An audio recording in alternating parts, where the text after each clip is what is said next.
Welcome, Dr. J's Beckett Sports Card Insights. Thanks, sponsors. Beckett Media, Beckett Grading, Beckett Authentication, ComC.com, Burbank Sports Cards, Mike Stadium Sports Cards, Heritage Auctions, Huggins and Scott Auctions, Topps, Upper Deck, and Panini. Email from Mike Steveline, my thoughtful listener and friend.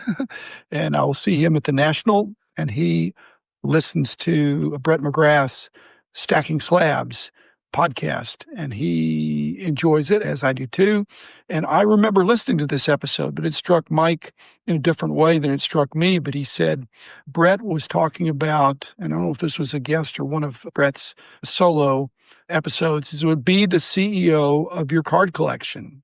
CEO is a word that means different things to different people. Not many people are CEOs, but it sounds like a great title. In fact, it's a wonderful title, but it means you have a lot of responsibility. And I'm not sure that's what Brett meant or what Mike meant, but I have been a CEO and I've had a lot of CEO friends. And so I'm going to unpack that in a little bit different way.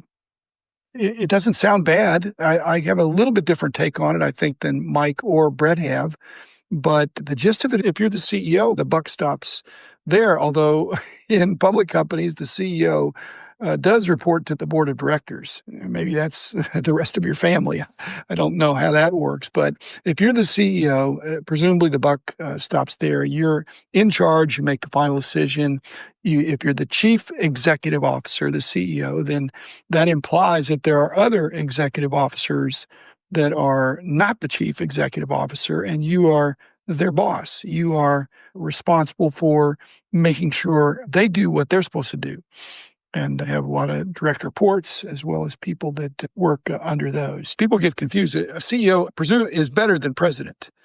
But if you had a small company, you'd be the president. To say you're the CEO is overkill if you don't have a bunch of other employees or you don't either executive employees. It doesn't make sense to be the chief executive officer if you're the only executive officer. Now, if you're a president, that's the same thing. Could be the highest level of a small or medium. So for many years, I was the president of my company. And then there came a time when I had two presidents.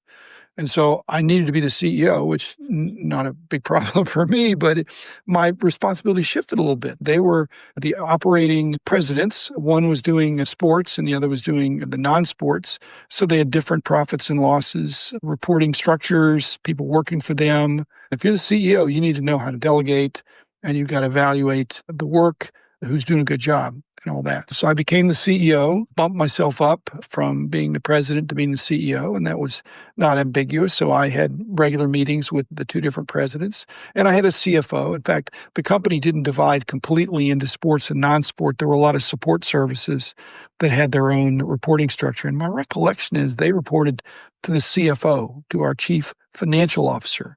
Many times the CEO comes from the operating, from being the COO, the chief operating officer, or the CMO, the chief marketing officer, or in Mark Harwell's case, a chief technology officer, the CTO, or Chuck, my CFO, who was an outstanding leader in our company as well. But I was the CEO, and I don't think I was a great CEO. I think I was a better president because I liked the operating aspect, and I didn't like being one more step removed. At any rate, Mike's thoughts about this, just listening in, you should subscribe to Stacking Slabs. It's a lot of fun. It used to be you could subscribe to Stacking Slabs. You get one piece of great content from Brett every week. Now it's almost every day. So Brett has become prolific in the last year or so.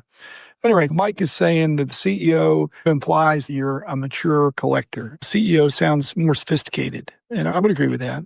It implies to Mike the CEO would be organized. And I think the organization that I see from a CEO is not just personal organization, but organizational organization. You need to understand the structure of who's doing what and make sure if you've got a problem where to make adjustments. Mike mentions also that the CEO should have a plan, should have goals. Obviously, that's true. There's a well-known author that has written some books, and he's famous for saying that the first responsibility of the leader, of the CEO, is to define reality. And the last responsibility is to say thank you.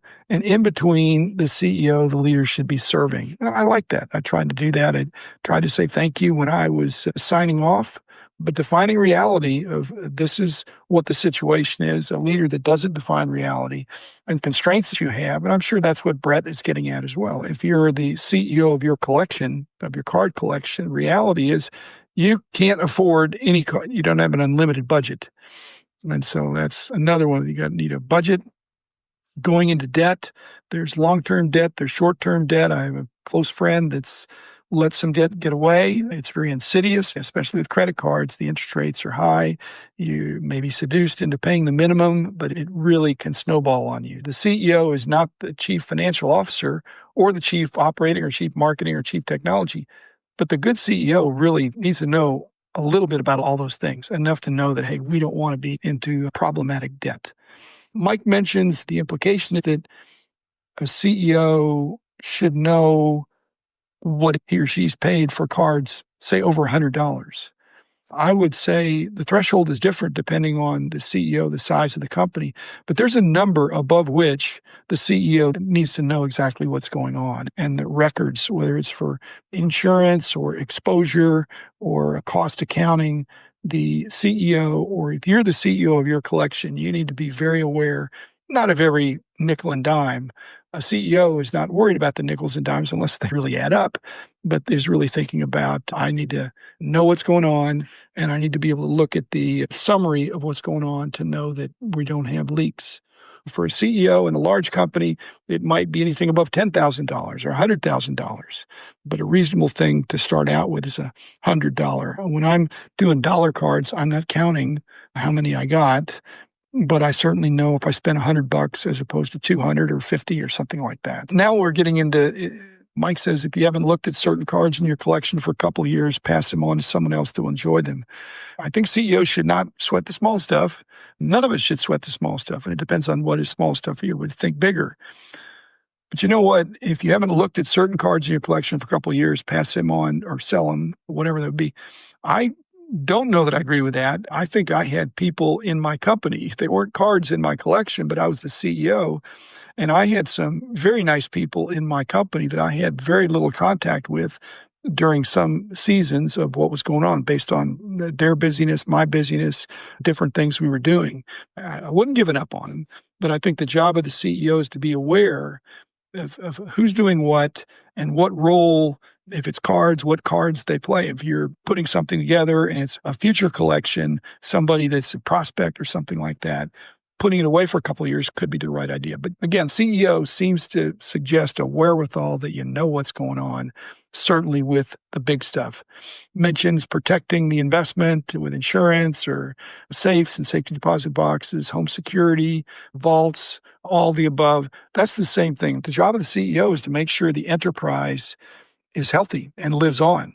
You can be concerned about individual situations, but the health of the whole organization is more important than any one person, including the CEO. So protecting the enterprise, your collection, is wise. If you're not, then you're potentially going to be a victim. And so if you're the CEO and you're a victim and, I didn't see it coming, you get fired. But you need to be on the horizon looking and seeing what's going on. Mike mentions always learning. I know Brett is about that too. He's always interviewing interesting guests. So if you're the CEO, you're learning about your people. You're learning about your market. Now, the way you learn, some people learn by reading.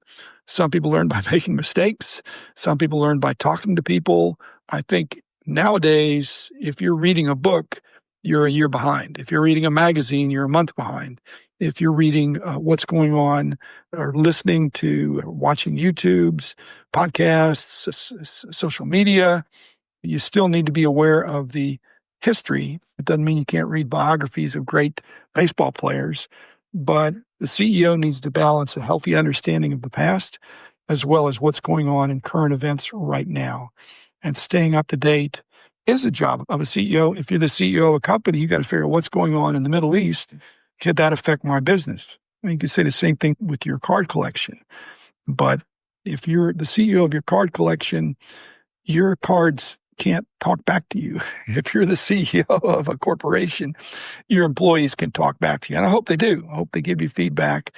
And if it's negative, I hope it's negative with enough explanation to see what the perspective is in case it's a true learning experience to make a course correction. I always wanted people to shoot straight with me and tell me if they thought I was wrong. And then I would respond. And if I thought I was potentially wrong, I would look into it. Better to change your mind than to go down unwilling to admit you're wrong. Mike talks about being in a community to help educate others. I think I'm into peer learning. I think I'd like to learn from people that have gone ahead of me. I like to help people that are behind me, but I also like to be tracking with people that are on a similar path that I am. For many decades now, I've had, and they've been men's groups for the most part, of guys that are in similar situations. They were other presidents of companies or people that I could get honest feedback and give honest feedback. And I know a number of the other leaders in our industry have those things. Like I said, a peer is different than if you got a mentor that says something. If it's a peer, someone say, hey, I've struggled with that same thing. So that's been very valuable to me. In the concept of being CEO of your card collection, same thing. I think birds of a feather hang together a lot of times. If you're collecting downtowns, then you need to have some other people that you're commiserating with or comparing notes with that are doing downtowns, or if you're doing completing sets or vintage sets in high grade or low grade, you need to not just find your lane, but find your tribe. And lastly, which as I would expect from Mike and Brett, is to have fun. I don't think people think of CEOs as being the fun police. Actually, we had a number of people in our company that really wanted to bring the fun. I wanted things to be fun, but I wanted it in the context of doing good things. And so fun for fun's sake, that's good too. I remember we had Brad Newton, who was an improv maven, and he's serious fun with a purpose, that we're learning, we're laughing, we're growing together. And that can be fun. It's not always going to be fun, but hopefully it's rewarding. You learn from your mistakes. You celebrate your victories. And I'm not saying the CEO has to be the chief cheerleader, but it doesn't hurt to be the chief enthusiasm officer, the chief encouragement officer. If the E is instead of executive encouragement or enthusiasm, bring in some energy, a chief energy officer. Thanks, Mike Steveline. Thanks, Brett McGrath. Keep giving me feedback and putting out great content and allowing me to respond in ways I can have fun with, as I said, the retrospective as well as the going forward. It's a great hobby. There's something for everybody. So thanks, everybody. Be back in a couple days. The man in the house of cards.